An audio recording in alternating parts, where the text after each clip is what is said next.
Que le nom du Seigneur soit béni. La parole de Jésus est puissante, la parole de Jésus est efficace. Et en ces instants encore, nous allons nous appuyer sur la parole de Christ dans le chapitre 22 de l'Évangile selon Matthieu. Et nous allons lire à partir du verset 34. Les pharisiens, ayant appris qu'il avait réduit au silence les Sadducéens, se rassemblaient. Et l'un d'eux, docteur de la loi, lui fit cette question pour l'éprouver. Maître, quel est le plus grand commandement de la loi? Jésus lui répondit, tu aimeras le Seigneur ton Dieu de tout ton cœur, de toute ton âme, de toute ta pensée et de toute ta pensée. C'est le premier et le plus grand commandement. Et voici le second qui lui ressemble, tu aimeras ton prochain comme toi-même. De ces deux commandements dépendent toute la loi et les prophètes. Le second passage, nous le trouvons dans Matthieu 6, à partir du verset 19, et c'est Jésus qui est en train de parler.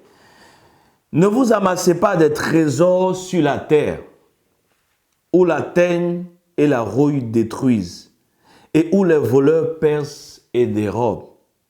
Mais amassez-vous des trésors dans le ciel, où la teigne et la rouille ne détruisent point, et où les voleurs ne percent ni ne dérobent.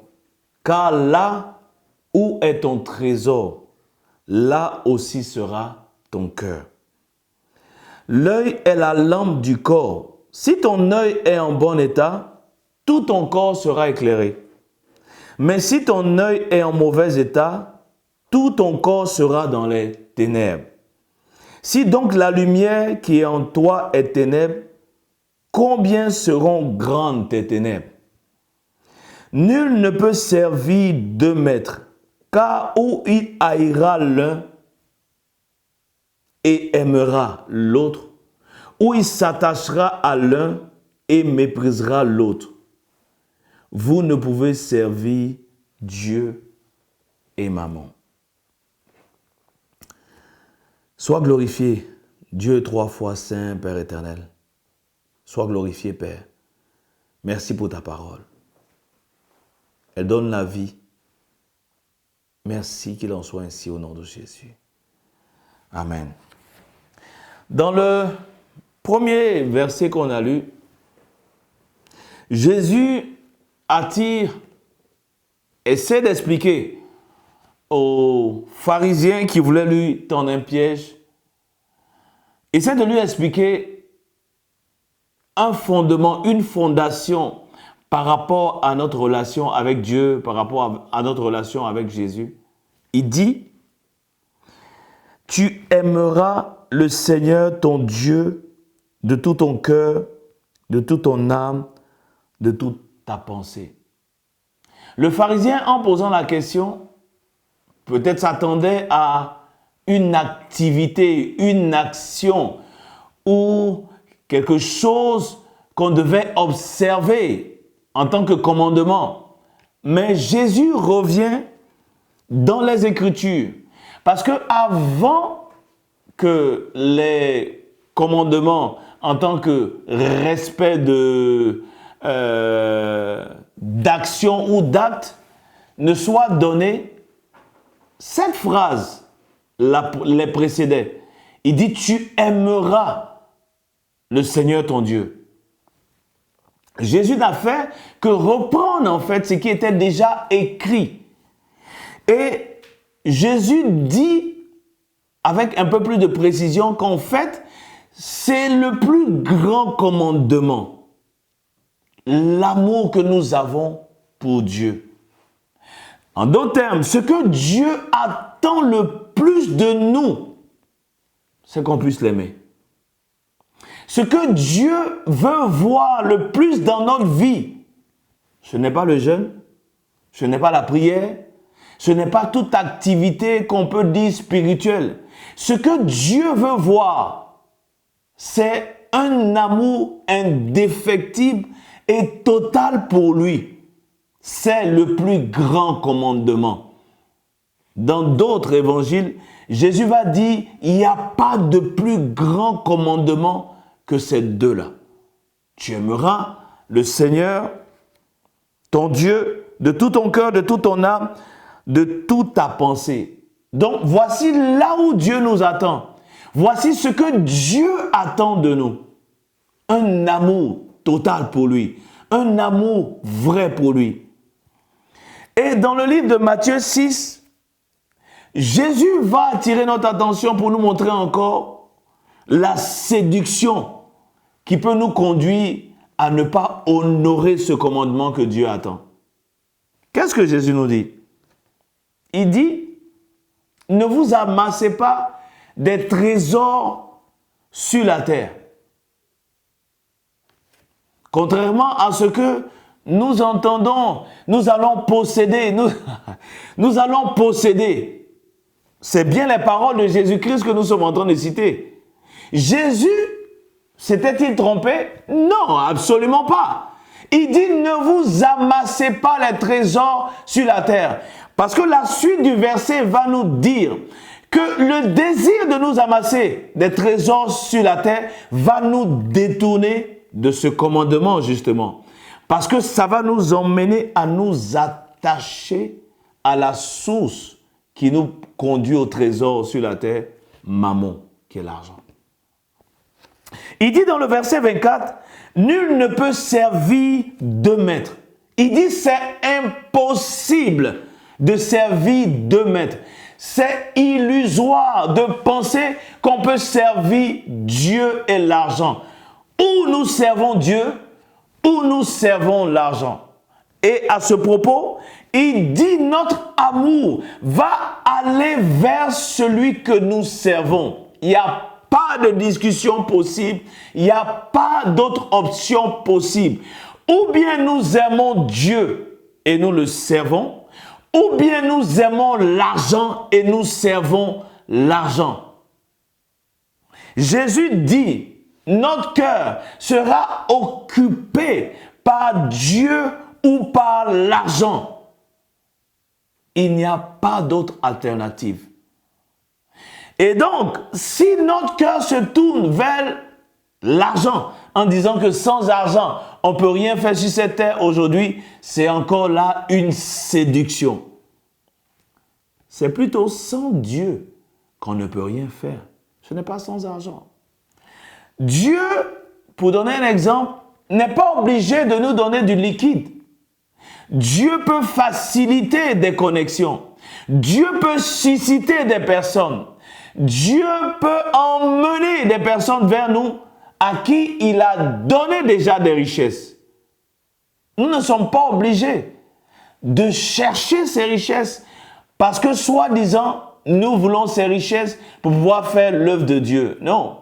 Jésus a d'ailleurs dit, quand les personnes, dans Jean chapitre 6, lui ont demandé, qu'est-ce que nous devons faire pour faire l'œuvre de Dieu? Il leur a dit simplement, l'œuvre de Dieu, c'est que vous croyez en celui que Dieu a envoyé. Donc, bien-aimés, voici une autre séduction par rapport aux richesses de ce monde.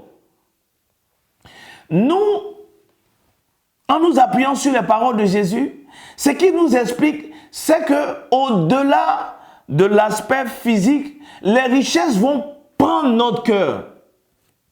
C'est une question de cœur.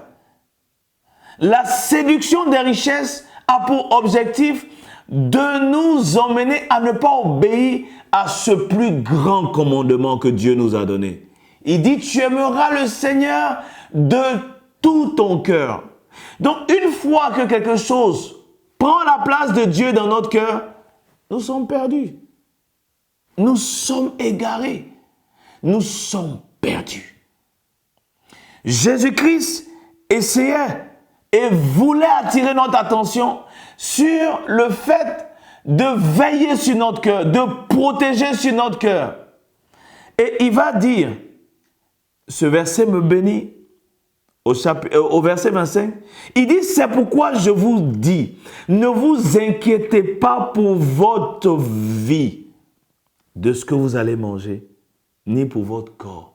Parce qu'en fait, les inquiétudes vont conduire à la poursuite des richesses pour pouvoir subvenir éventuellement à nos besoins. Mais Jésus dit, c'est pourquoi je vous dis, ne vous inquiétez pas. Parce qu'en vous inquiétant, vous allez vous mettre à poursuivre des richesses. Et en poursuivant ces richesses, ces richesses vont nous conduire à un certain amour qui va nous emmener au mépris de Dieu. Je vais reprendre encore le verset 24. Il dit, « Nul ne peut servir deux maîtres, car ou il haïra l'un et aimera l'autre, ou il s'attachera à l'un et méprisera l'autre. » En d'autres termes, celui qui s'attache à l'argent, il n'y a aucune discussion possible, il va mépriser Dieu. Celui qui est ou celui qui aime l'argent va haïr Dieu. Jésus-Christ est en train de dire, il n'y a pas d'autre possibilité. Mais si je méprise Dieu et si je hais Dieu à cause de mon amour pour l'argent, je n'obéis pas au plus grand commandement. Mais Jésus l'a clairement dit, le plus grand commandement, c'est d'aimer Dieu. D'aimer Dieu. Voici notre séduction. Bien-aimés, ce que Dieu recherche, c'est notre amour. Toute la terre lui appartient. Les cieux lui appartiennent. Dieu est le propriétaire de tout ce que nous avons ici-bas. Ce que Dieu n'a pas et qu'il désire, c'est notre amour. Dieu veut notre amour. Dieu veut notre amour. Raison pour laquelle Paul va dire dans 1 Corinthiens 13, « Quand je donnerai tous mes biens pour la nourriture des pauvres, et même quand je donnerai mon corps pour être brûlé, si je n'ai pas l'amour, je ne suis rien. »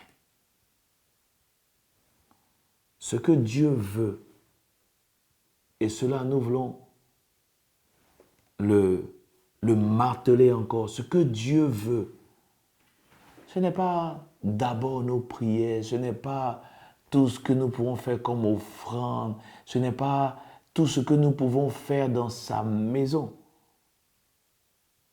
Ce que Dieu veut, c'est un amour vrai pour lui, un amour sincère et un amour total.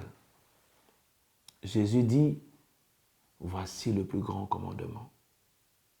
Tu aimeras le Seigneur de tout ton cœur, de toute ton âme, de toute ta force. Il dit, voici le second qui lui ressemble, tu aimeras ton prochain comme toi-même. Il dit, de ces deux commandements dépendent toute la loi et les prophètes.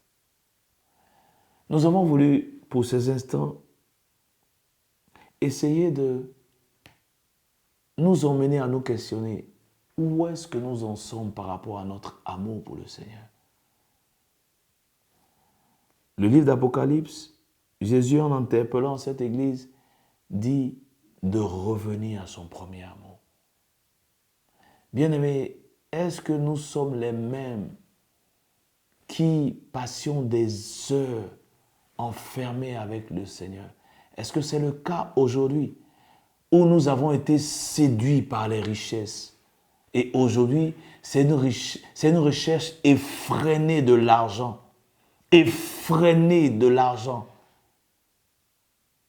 Est-ce que nous sommes les mêmes? Est-ce que nous en sommes à notre amour pour Jésus-Christ? Un amour innocent, enfantin, un amour total. Ce soir, Dieu nous exhorte à revenir à notre premier amour. Parce que c'est le plus grand commandement. Nous voulons ouvrir nos cœurs. Nous voulons à nouveau nous repentir. Nous voulons à nouveau, Seigneur, reconnaître que nous nous sommes égarés, nous avons dévié. Aujourd'hui, nous voulons influencer, nous voulons impacter soit dit en passant, en ayant de grands biens, de grandes richesses. Père, nous voulons revenir à la simplicité de l'Évangile. Merci de ce que tu te sers de ta parole pour nous ramener sur le chemin. Que ton nom seul Jésus soit glorifié, que ton nom soit béni. Amen.